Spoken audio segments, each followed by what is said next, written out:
Ya. Jadi untuk memahami itu semua, ya, agar tidak ada pembenturan terutama antara sunnah dengan fiqih, kita harus pahamkan dulu apa itu fiqih, ya. Fiqih itu kalau secara definisi lughatan maknanya adalah al-fahm, faham, mengerti.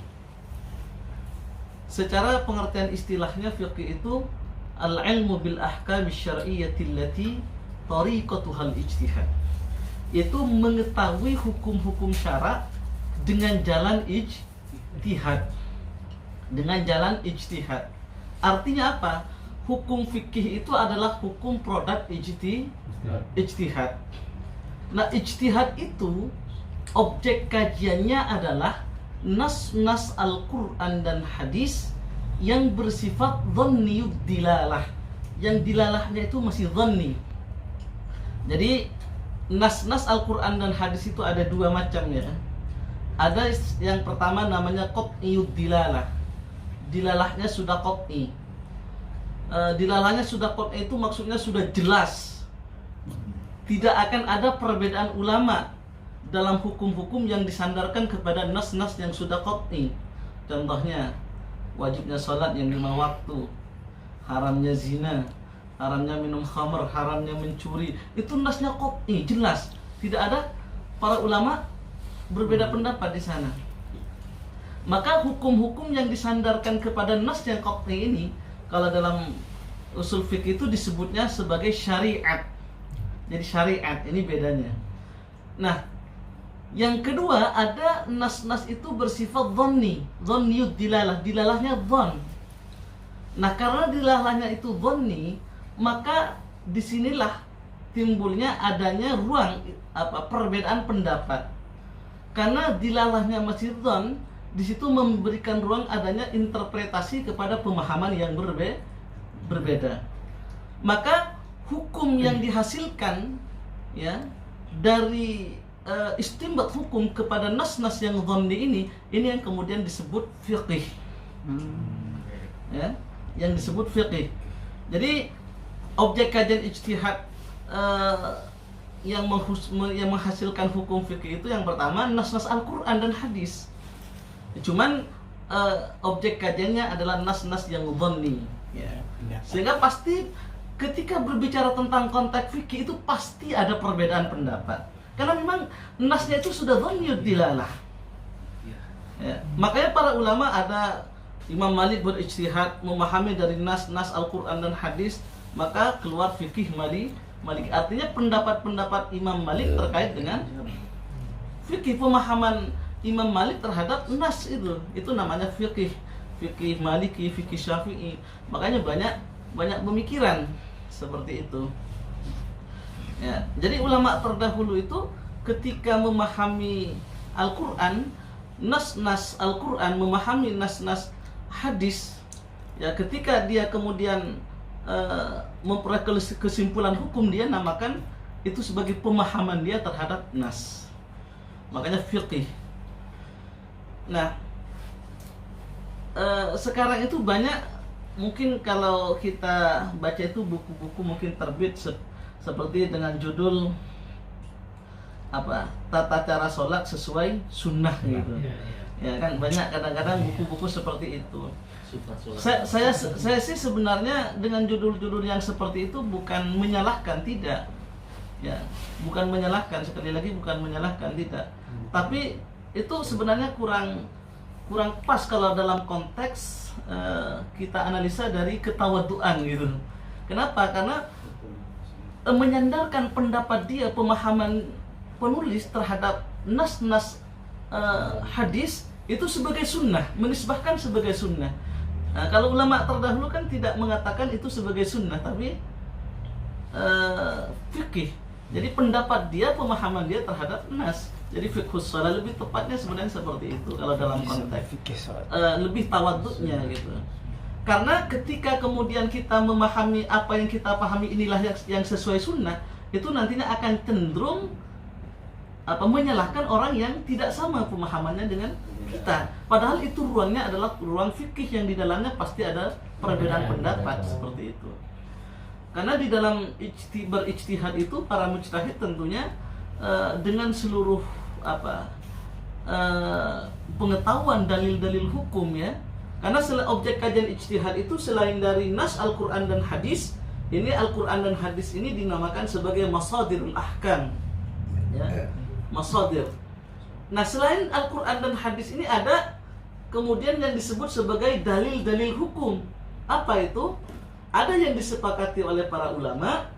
Yang disepakati itu ada dua, Al-Quran, ijma dan qiyas. Ijma itu apa? Kesepakatan para ulama. Ini jadi dalil hukum. Jadi walaupun di Al-Quran tidak ada, di dalam hadis tidak ada, tapi ulama ijma itu bisa menjadi dalil hukum. Hukum yang didasarkan kepada ijma ulama itu bukan bid'ah nantinya hasilnya, walaupun di dalam Al-Quran dan hadis tidak ada gitu.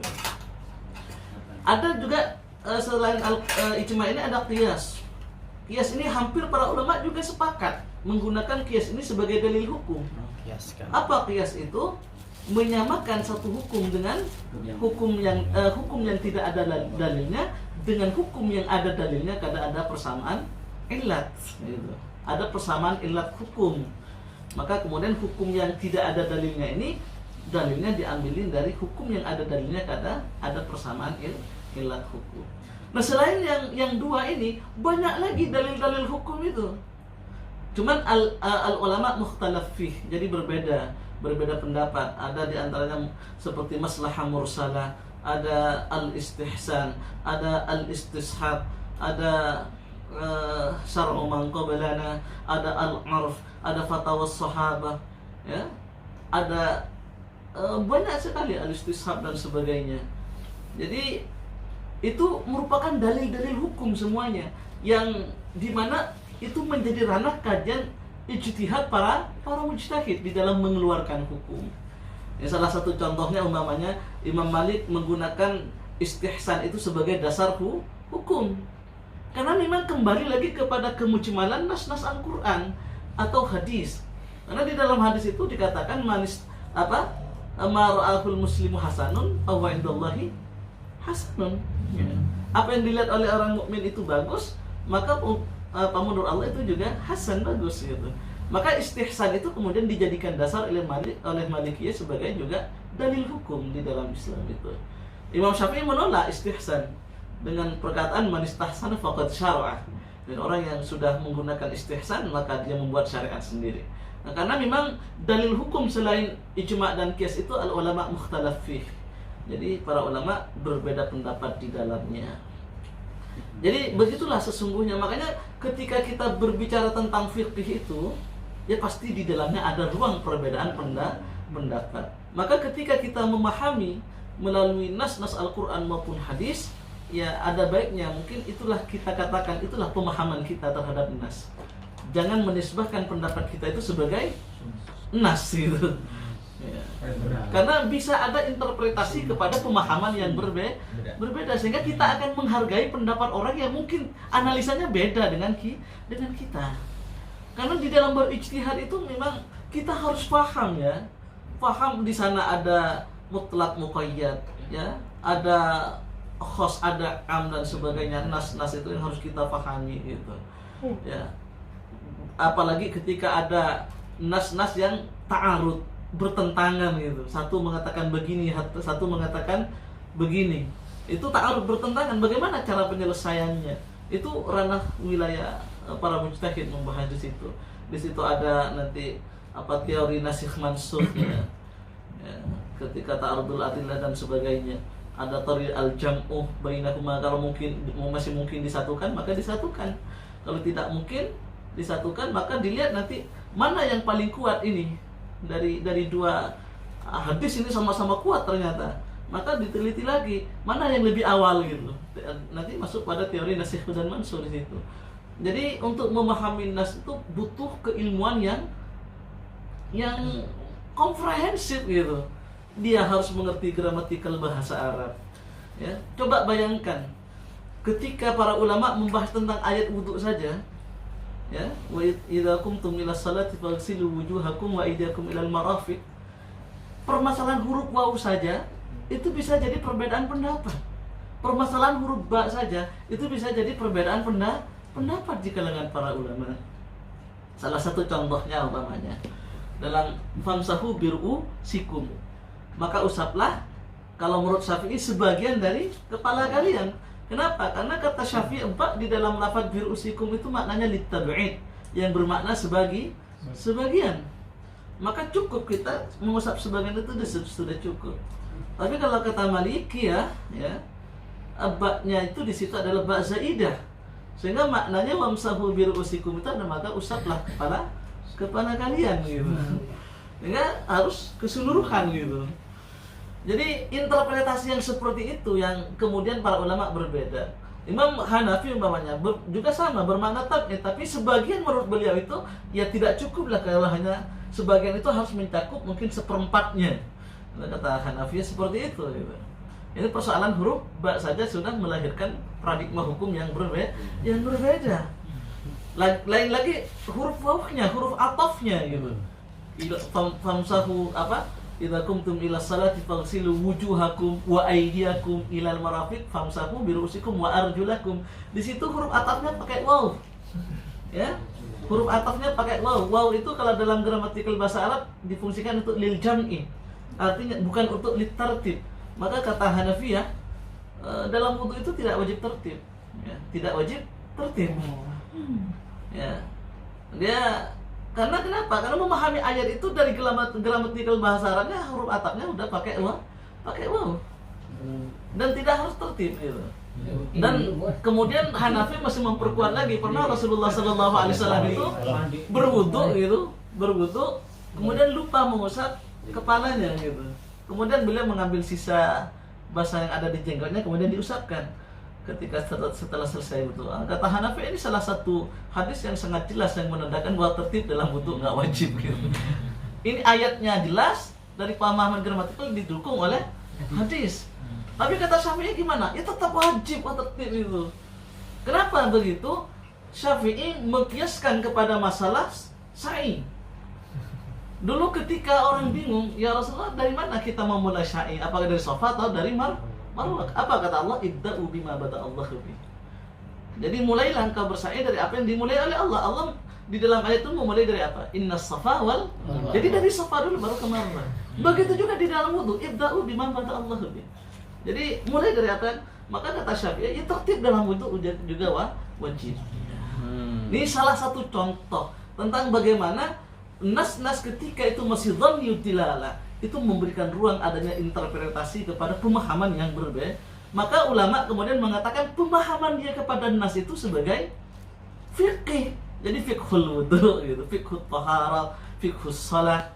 Jadi tidak kemudian mengatakan apa wudu sesuai nas gitu, atau wudu sesuai Quran, wudu sesuai hadis atau sesuai sunnah dan sebagainya. Ya karena ketika kita mengatakan hal yang demikian, kalau menurut saya itu nanti cenderung akan menyalahkan orang yang pemahamannya berbeda, padahal semua sumbernya itu dari Al-Quran dan hadis semuanya. Ya. Jadi itu yang pertama. Dan yang kedua yang perlu kita juga pahamkan adalah di dalam memahami sunnah itu kadang-kadang kita tidak cukup dengan secara tekstual. Ya. Kadang-kadang diperlukan justru secara kontekstual. Ya, seperti pertemuan yang lalu kita berbicara tentang masalah rimayah ya, memanah al-lima auladakum gitu. Ajari anakmu dengan memanah atau sibahah juga berenang kan. Nah, ya kalau secara tekstualnya kan memang seperti itu. Kita boleh memahami secara tekstualnya boleh. Tapi juga memahami hadis itu terkadang harus kontekstual. Ya, harus kontekstual. Makanya kalau diartikan secara kontekstual hadis-hadis yang seperti itu, apakah kemudian tidak sunnah kalau kita belajar nimbak? Padahal kalau kita kalau kita ini, kenapa Rasulullah SAW menyuruh mengajarkan anak-anak kita dengan panah memanah? Karena itu sarana-sarana dulu untuk berjihad gitu, untuk mempertahankan negara gitu. Jadi ketangkasan itu memang sudah harus dilatih dari awal. Anak-anak kita basic kemiliteran itu harus, kekuatan itu harus dibangun gitu. Masuk push up Nah, ya. kalau dalam konteks kekinian pertanyaannya, sunnah nggak kalau anak-anak kita belajar nembak? Kalau menurut anak sunnah gitu. Sesuai dengan kontekstual hadis yang Rasulullah menyuruh kita untuk juga belajar memanah. Jadi bukan hanya memanah saja yang kemudian masuk dalam konteks sunnah gitu. Karena jadi ini yang harus kita pahamkan itu juga di dalam memahami hadis atau Al-Quran itu adalah maqasid asy-syariah. Apa yang disebut sebagai tujuan pensyariatan itu apa gitu. Nah, kalau kita sudah mengetahui maqasid asy-syariah, ya, maka kita akan lebih luas lagi berbicara tentang nas itu.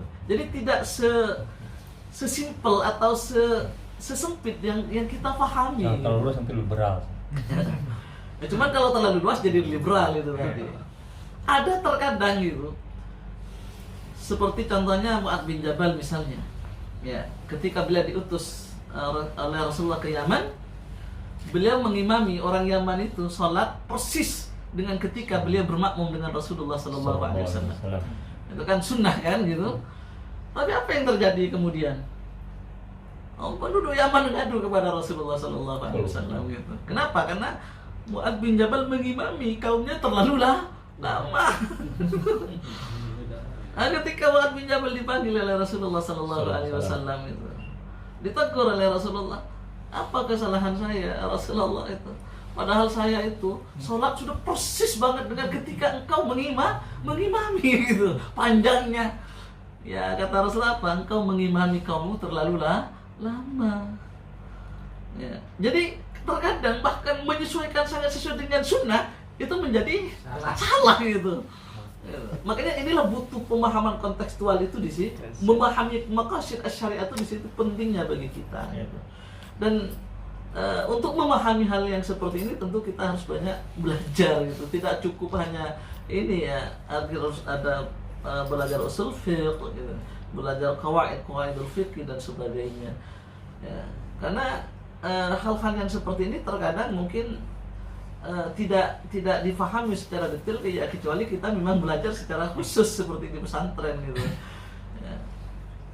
Ya, mungkin ini sedikit banyak yang mungkin kita harus pahamkan terkait dengan fikih sebagai produk hasil ijtihadnya.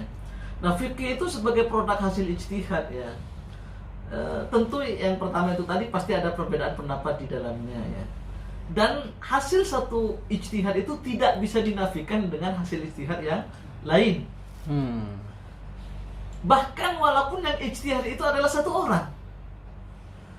Contohnya begini, kalau kita belajar fikih Syafi'iyah, ya, dalam fikih Syafi'i itu ada qaul qadim, ada qaul jadid ya. Qaul jadid itu, qaul qadim itu adalah pendapat-pendapat Imam Syafi'i ketika beliau berada di Irak. Ya. Qaul jadid itu pendapat-pendapat Imam Syafi'i ketika sudah hijrah ke Mesir. Kita tahu Imam Syafi'i itu hidup pada masa ketika Harun ar-Rasyid. Nah, Rasyid meninggal dunia digantikan oleh putranya Al-Ma'mun ya.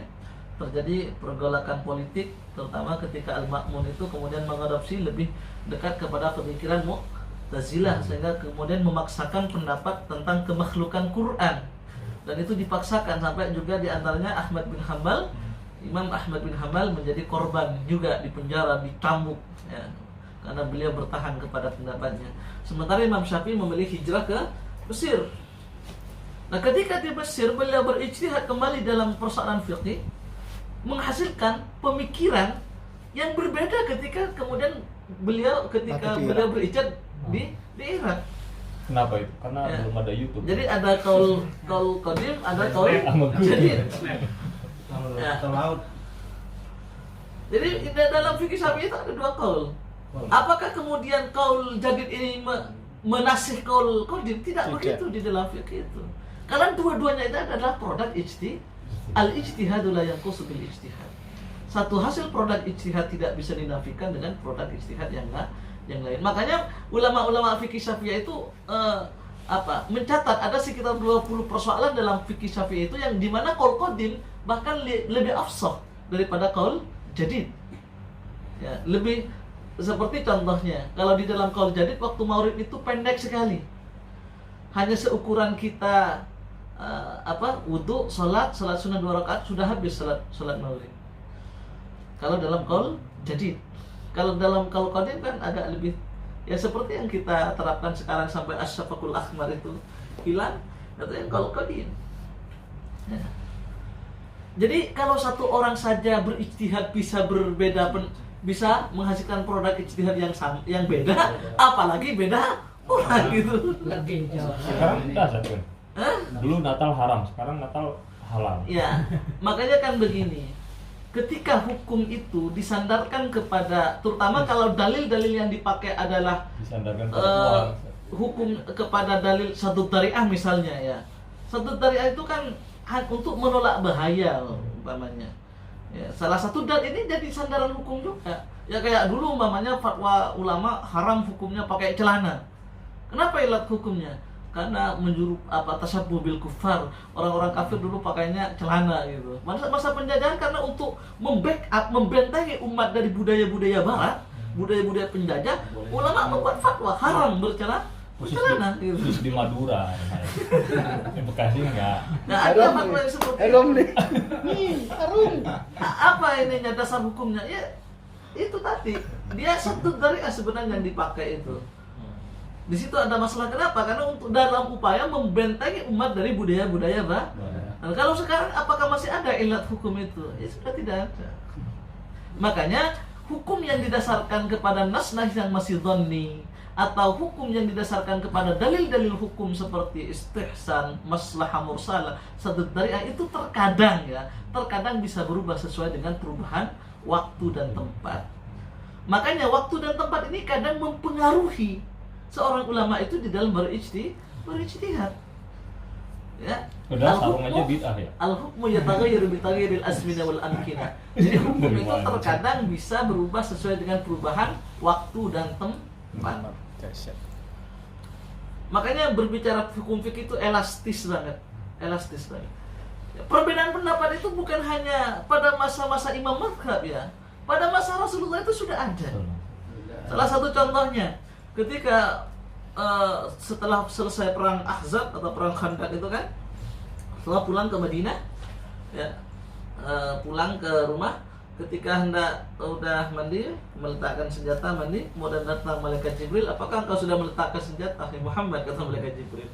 Oh tidak, kemudian oleh malaikat Jibril ditunjukkan suruh langsung berangkat ke perkampungan Bani Quraidah. Maka Rasulullah langsung mengumpulkan para sahabat yang ikut dalam perang Khandaq itu untuk bersegera langsung ke perkampungan Bani Quraidah, dan beliau berpesan la tusalliyannal asrah la tusalliyanna ahadun al asra illa fi Bani Quraidah. Jangan sekali-kali kalian salat kecuali ketika sampai di Bani Quraidah.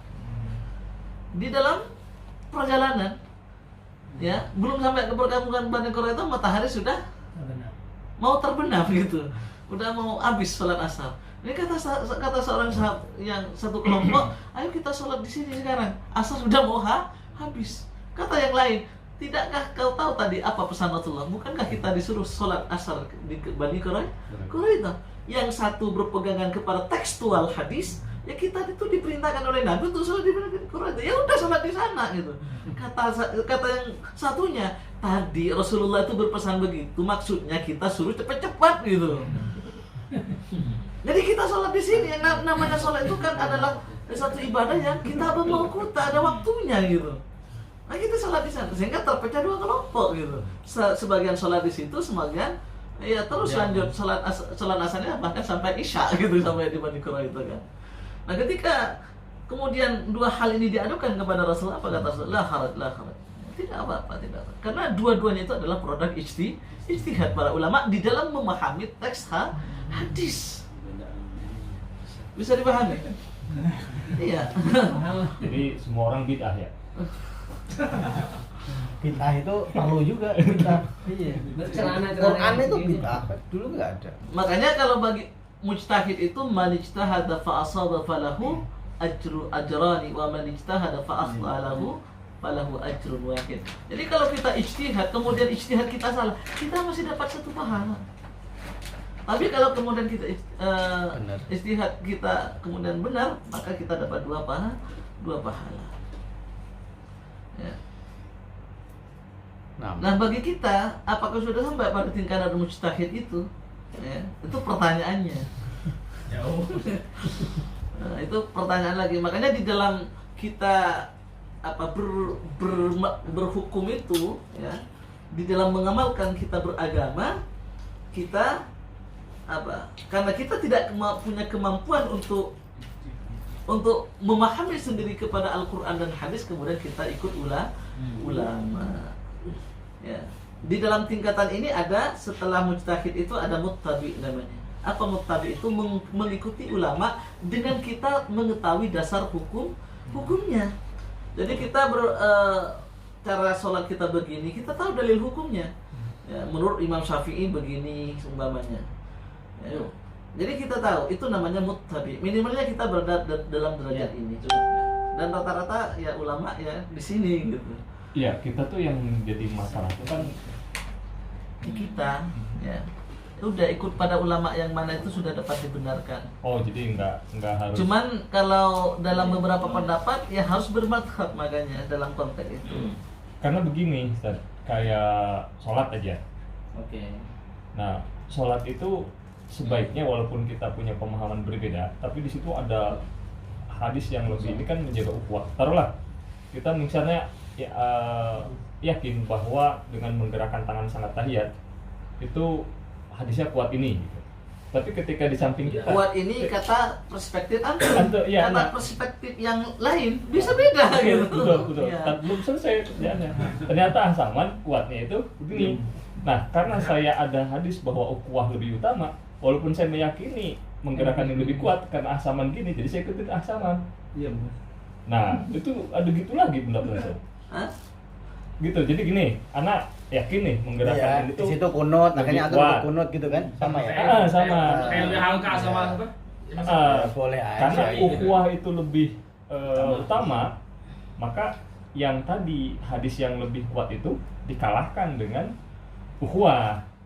Ini bahasa Ahsaman sholatnya gini, saya gini-gini. Ya. Akhirnya saya ngikutin Ahsaman karena gini gitu. Ya, Itu para ulama, betul nggak itu sikap hukum para kayak gitu? ulama hal yang seperti itu sudah dicontohkan dari zaman dulu. Jadi ketika Imam Syafi'i berkunjung ke Imam Ahmad, dia beliau sholat subuh nggak kunut gitu. Kenapa? Karena menghormati pendapat Imam Ahmad dan beliau tidak kunut gitu. Ya sama contohnya di Indonesia seperti Buya Hamka dengan Buya Syafi'i. Iya. Ya, ketika Buya Hamka berkunjung ke Asy-Syafi'i sana, salat subuh nggak kunut gitu, kunut gitu, karena memang budayanya NU kan di situ gitu. Tahu. Sehingga yang seperti itu menunjukkan tentang betapa fikih itu sangat elastis. Artinya di dalam hal-hal yang hukum yang masih ada ruang perbedaan pendapat di situ, ya. Yang masih ada ruang perbedaan pendapat di situ, maka ya kita harus lentur gitu, tidak boleh saling ngotot-ngototan. Maka saya jelaskan tentang fikih itu biar kita memahami gitu. Tapi kalau dari nas-nas yang sudah qat'i, ya itu para ulama tidak mungkin ada perbedaan pendapat. Ya menjaga persatuan dalam konteks itu lebih diutamakan gitu. Ukhuwah itu ya Iya. utama. Makanya khurujan minal khilaf juga sunnah hukumnya gitu. Sekarang gini Ustaz, masalahnya Itu kalau memang mau itu dipandang sebagai budaya, ya, adat istiadat. Ketika kita berbicara itu adalah kontennya adat istiadat atau memang kita tidak menganggap itu bagian dari agama, ya masalah kelas sebenarnya.